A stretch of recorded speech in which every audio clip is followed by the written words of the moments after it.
What's up, guys? Welcome to Daily Dose of Reddit. This is your host, Zach, and today's subreddit is r/TalesFromRetail. Alright, this story's called, I know that's what I said, but you should have made exception. This happened to me in 2007 when I was in my late teens. I was working as a minimum wage sales advisor for a large electrical retailer in the UK, which has since been closed down. All names I've used have been changed and are simply for descriptive purposes. During our briefing one Monday morning, we were told to beware of any customers attempting to pay for expensive goods with Citibank cards. Several branches had apparently been hit by fraudsters using stolen, compromised, or fraudulent Citibank cards to buy high-end laptops, plasma TVs, and camcorders. We were told that any transaction which was to be paid for with a Citibank card would have to go through a manual Code 10 authorization. This involved phoning a security helpline. This wasn't such a big deal for us, as Citibank cards are very uncommon, far less common than HSBC, Barclays, NatWest, etc. It was made extremely clear to us that any member of staff processing a Citibank card sale without Code 10 authorization would be seen as gross misconduct and could result in dismissal. It was that serious. So a few days after this meeting, I was serving a well-dressed, polite, middle-class woman in her late 40s. She explained that she was looking to buy her husband a new camera for his 50th birthday. I went over the advantages of several cameras, giving her a demonstration of them at the camera counter for about 25 minutes before she settled on a Canon EOS package, which included a second lens, a memory card, and a carry case. The whole package came to be about £1,300. There was a till at the end of the camera counter, so I processed the transaction there myself rather than having the customer walk down the front of the store. I asked for her payment card and she handed it to me. My heart sank. It was a Citibank card. This was the first time I'd seen a Citibank card. But I had to remain professional and not give the customer any reason to be suspicious. I pressed a secret button on the till screen which would force the card payment to go through a manual Code 10 authorization before I put the card into the reader. The till gave me an error message and asked me to call a phone number for manual authorization, as expected. I apologized to the customer and picked up the phone under the till to call for an authorization. It was at this point that the customer became very defensive. "What do you need to do that for? Is that really necessary?" she said to me in a very stressed tone. While I was on hold, I explained that while I didn't know exactly why it'd gone to manual authorization, it could be the transaction value being over £1,000, or it could be if she hasn't used the card recently. "This is ridiculous. I use that card all the time and this has never happened before," she said with her arms crossed. My call was finally answered and I was asked a series of yes and no questions along with the last 4 digits of the card. My call was then placed on hold again while the information was verified. "Well, what's happening? How long is this going to take?" she barked. I apologized for the delay and explained that it's simply a security check and it won't take much longer. I was still on hold for what felt like an eternity, with my customer huffing and puffing with her arms crossed when I realized that the £1,300 worth of camera equipment was still left on the counter in front of me. I casually removed the camera and placed it under the till, and I replaced it with a pad of paper and a pen,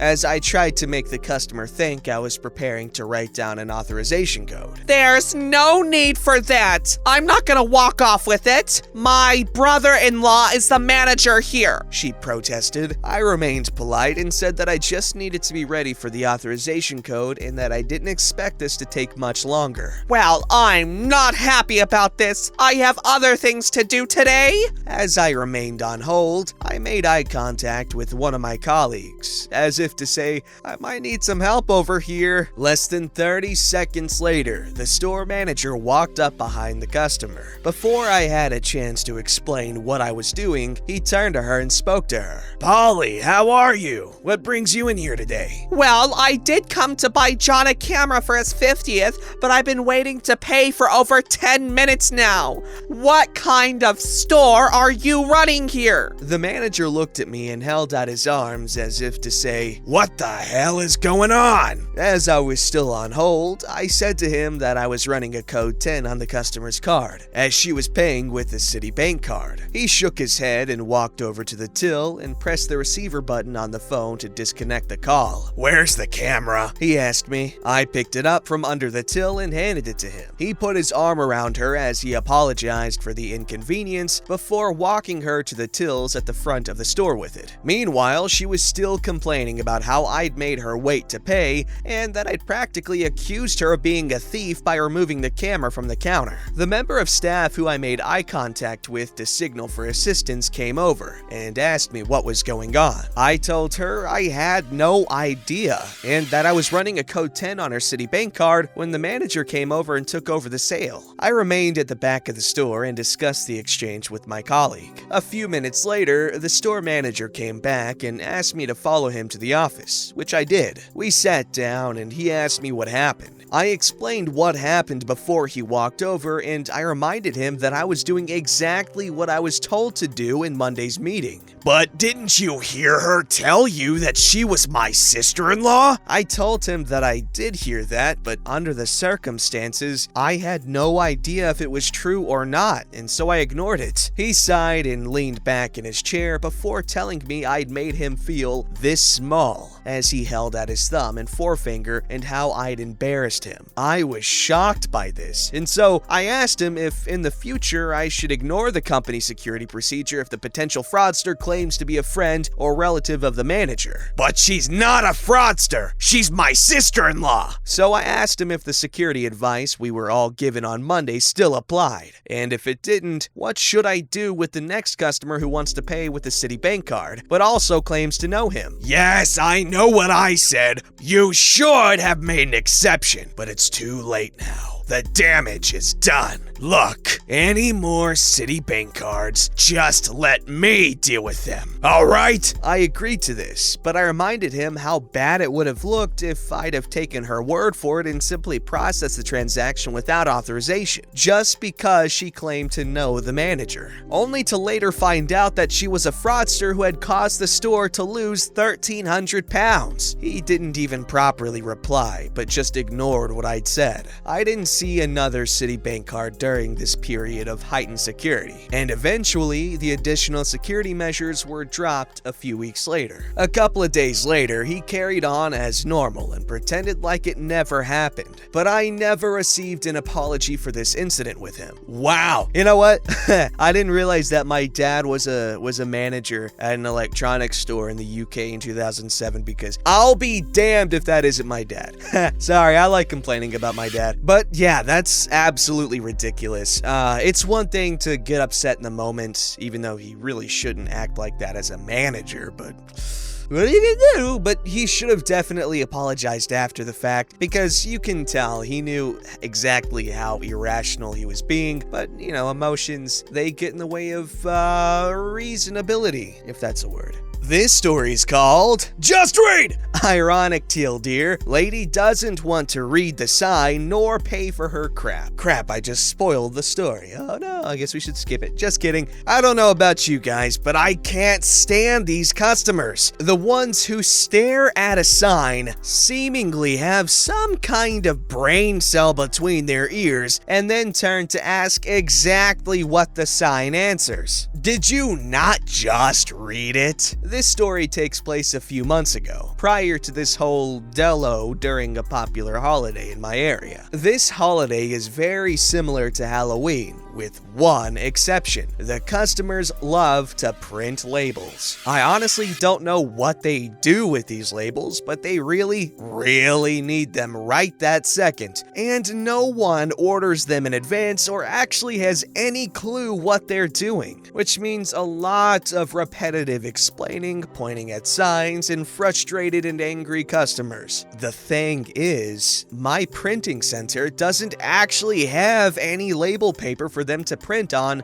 other than this very simple return address label which you have to order through our website. That's it. There's no magic system in our computers that can magically set up these labels to print perfectly on whatever sheet our customers find lying around their house. So if you want us to set up your design for you, that's a fee. Also, it takes like 48 hours, which they never have since they need it right now. Also, we only have 2 giant industrial-ready laser printers. If a customer brings in paper that's meant to go into an inkjet printer, a more high-quality photo-like printer, it will absolutely get demolished in that machine. It will and has broken our fuser in the machine, a $500 part. So no, I won't just try it when they demand that it's worked before in the past. You could be lying and I won't stake $500 on it and be stuck with the broken machine until new parts come in. For all of these reasons, we had to post signs. Multiple signs which basically read, for any holiday label printing, 1. If we set up your file, you will be charged a minimum $25 design fee plus the price of printing. Here is how to set up your file with labels bought from the retail part of the store. Insert instructions. 2.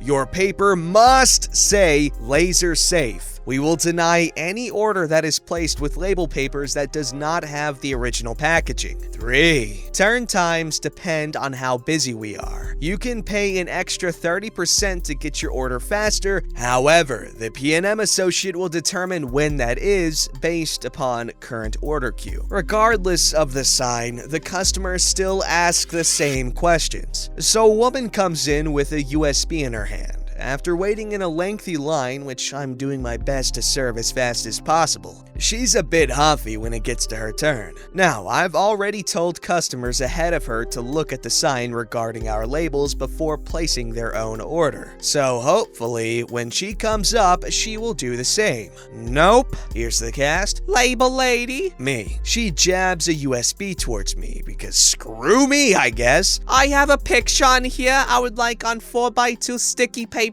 Okay, is your picture already set up to go on 4x2 label paper?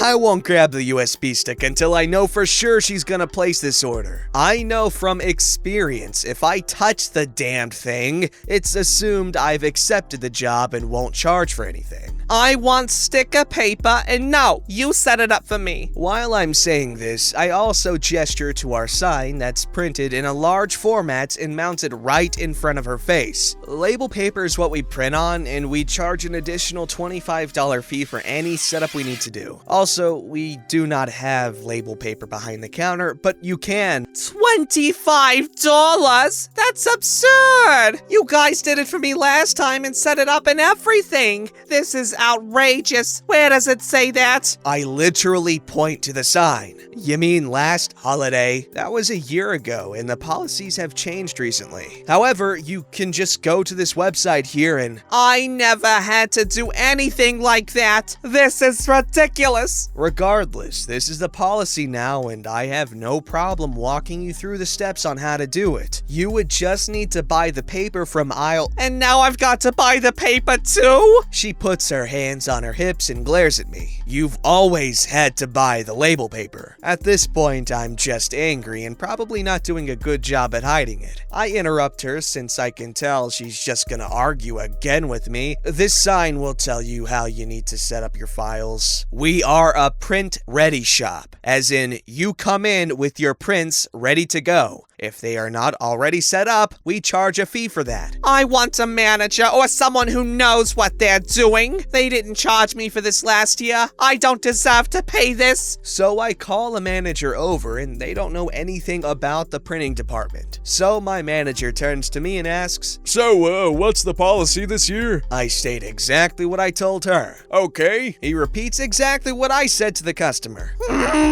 This is ridiculous! Yes! Okay, so knowing our policy, would you still like to place this order or not? She turns around and walks away. Atta boy, Karen. Good job. You walked away, which is what you should have done when you realized you were gonna start crap. Sorry. However, I will say this in defense of people who ask about things regarding signs or straight up just asking what the sign answers, like they said, after literally just having read it. And honestly, as someone who does this, like, whenever I don't do it, the signs are usually not in effect anymore, or there's usually some exception to it. So I tend to ask to make sure that it is actually true and still in effect, and they didn't just forget to take it down or whatever reason, just to be safe. This story's called Sometimes It Just Sneaks Out. You always think of the best responses to people after the fact. Sometimes, though, the proper response just slips out. This time, it just did.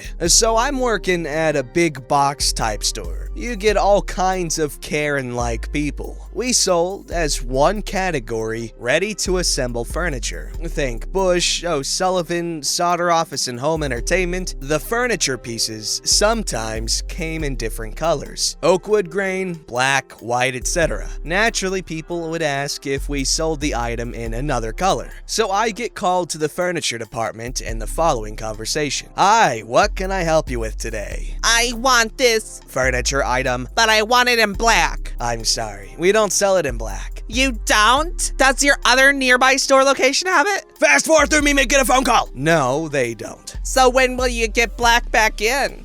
Don't expect to. We've never carried it in black. Can you order it or can I get a rain check? I can't rain check an item we don't carry. I also can't order it from my warehouse because they don't have it either, as we've never carried it in black. When will you start carrying it in black? We may never carry it in black. If we do, I'll know when they ship it to me. But up to now, we've never carried it in black. Why do you keep saying that? What? We've never carried it in black? Yes, why do you keep saying it? 'Cause it's true, and the truth sounds the same every time you say it. She stares daggers. There was more inconsequential conversation, but this was the important bit. Sorry if it was boring, but someone has to write the drivel that other stories rise above. Hey now, don't you dare say stuff like that, because this is a good story, and very, very accurate as to the type of stuff one in retail may deal with when working in retail.